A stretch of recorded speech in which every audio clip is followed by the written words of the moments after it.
AP ఉద్యోగులు, పెన్షనర్ల మార్చి నెల జీతాలు మరియు పెన్షన్లకు సంబంధించి అత్యంత ముఖ్యమైన సమాచారం అండి. ఇక ఏపీ ఉద్యోగులు, ఉపాధ్యాయులకు సంబంధించిన మార్చి నెల జీతాల బిల్లులు వెయిటింగ్ ఫర్ ఫండ్ క్లియరెన్స్‌లోకి వెళ్తున్నాయి.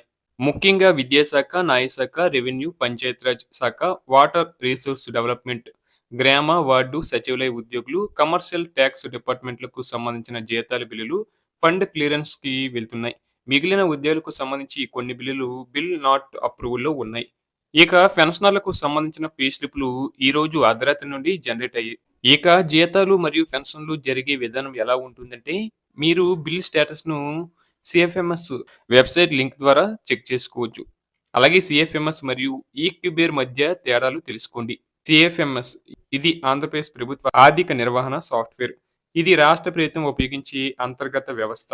ముఖ్యంగా సీఎఫ్ఎంఎస్ పని ఏంటంటే జీతాల బిల్లులు తయారు చేయడం, పెన్షన్ బిల్లులు ప్రాసెస్ చేయడం, బడ్జెట్ కంట్రోల్, ట్రెజరీ ఆమోదం, అలాగే బిల్లులు పరిశీలన, అప్రూవల్. అంటే data entry, approval, financial control మొత్తం సీఎఫ్ఎంఎస్‌లో జరుగుతుంది. ఇక ఈక్యుబేర్‌కి సంబంధించి ఈక్యుబేర్ అనేది ఆర్‌బీఐ నిర్వహించే బ్యాంకింగ్ ప్లాట్‌ఫార్మ్. ఇది ప్రభుత్వ ఖాతాల నుండి డబ్బు బ్యాంకులకు పంపే వ్యవస్థ.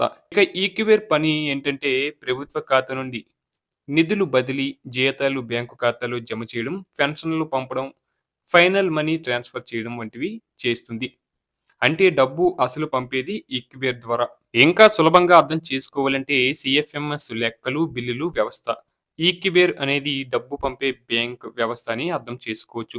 మొత్తంగా చూస్తే ఈ ప్రాసెస్ మొత్తం జరిగి ఈ నెల జీతాలు, పెన్షన్లు బిల్లులు ఏప్రిల్ 3వ తేదీన కదలిక వచ్చి ఏప్రిల్ 4వ తేదీన జమ కావడానికి అవకాశం ఉంది.